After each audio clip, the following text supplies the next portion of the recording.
Hello everybody, very good morning to all. As you all know that we have started chapter number 2 of your textbook, Snapshots. The name of the chapter is the address.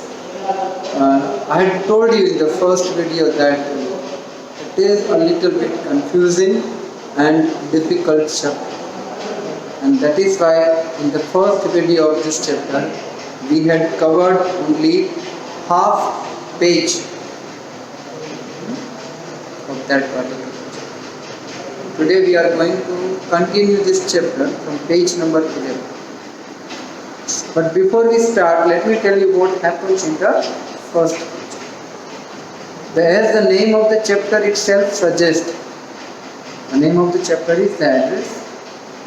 Now in the previous video, if you have gone through that video, you would have come across a girl who visits a place, right? That was actually the address of which was given by her mother many years ago.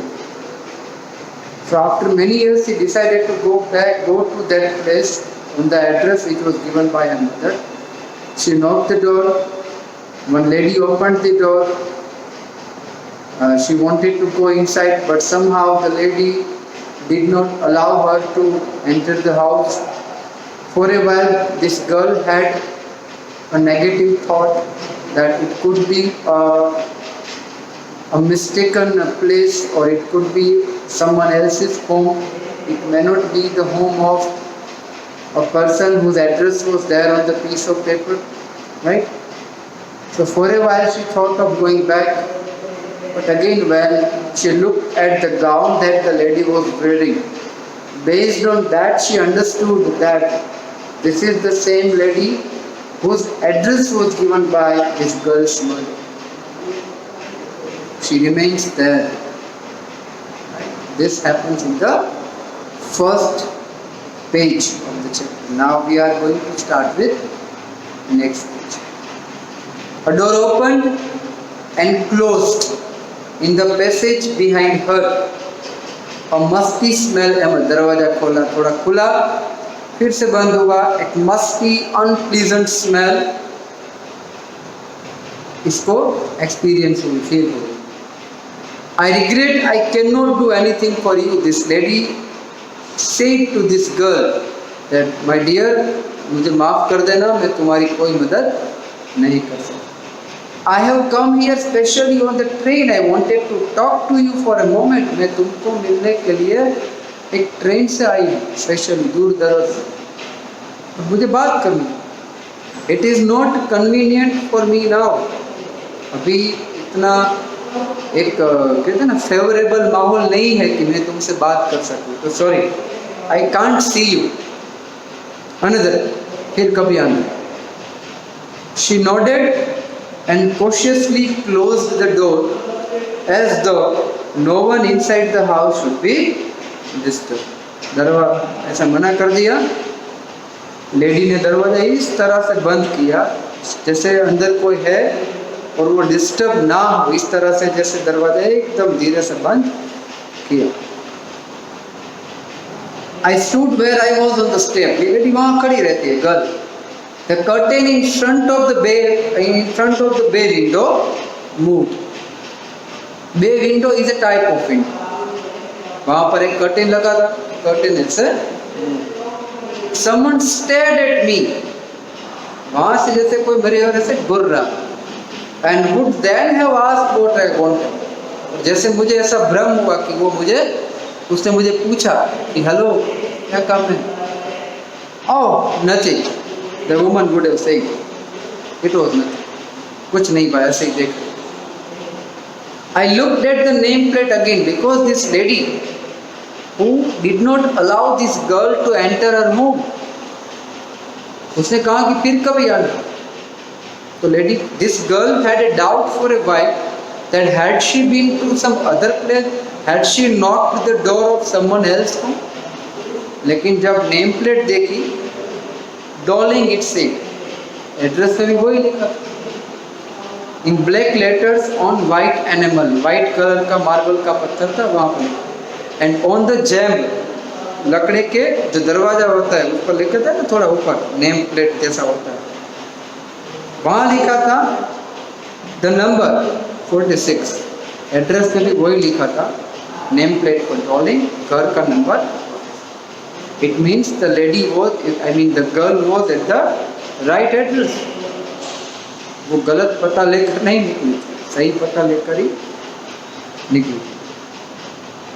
As I walked slowly back to the station, because this lady told this girl that she could not meet her at that particular time because the time was not favorable.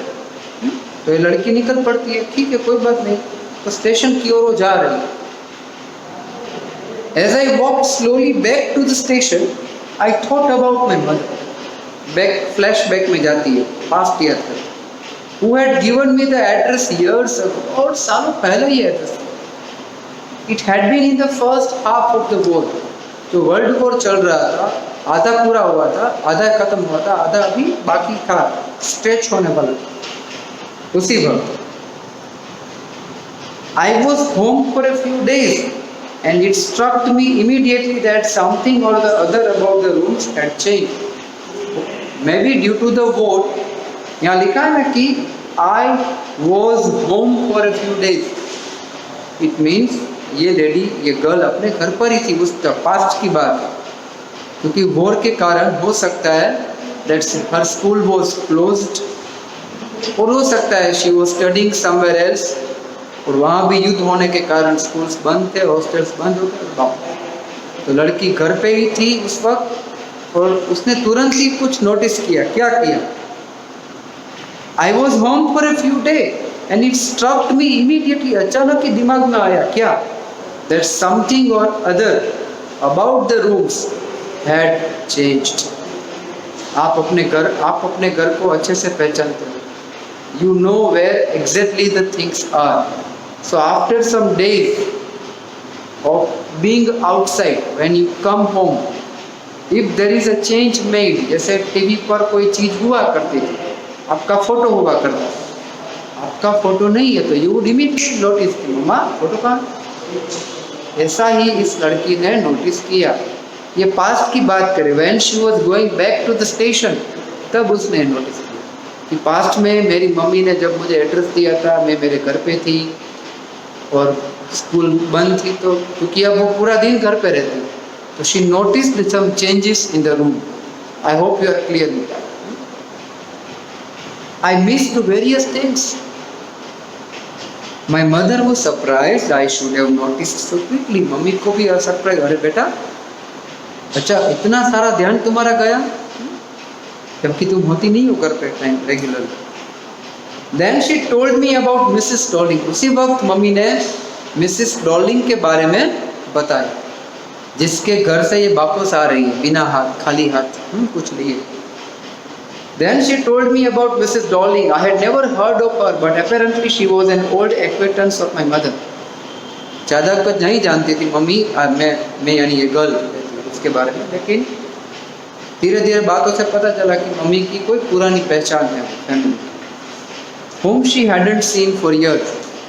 Mummy ने भी बहुत सालों से उनको देखा नहीं था, लेकिन अचानक से वो मिल गए।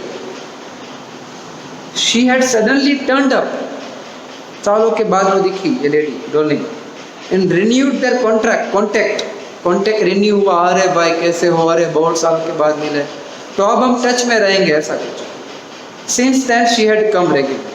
So this girl was at home. Maybe the school was closed and so she was forced to be at the home. She noticed many changes in the room. She found some things missing. तब mummy ने बताया कि एक Dowling करके lady है, हमारी पुरानी पहचान है। We were out of touch for many years. Again पिछले कुछ दिनों से we are in touch again. तब से वो आ रही। Every time she lives here, she takes something home with her. जब वो हमारे घर आती है और वापस जाती है तो कुछ ना कुछ चीज़ें वो अपने साथ ले जाती है। इसका मतलब ये रूम में चेंजेस आ रहे थे, कुछ चीज़ें मिसिंग हो रही थी। उसका मतलब था mother of this girl was giving few things to Dolling every time she was there. She took all the table silver in one coat. Table पर रखे जाने वाले डाइनिंग टेबल पर जो भी सिल्वर की चीज़ें थे वो ले गई थी एक बार।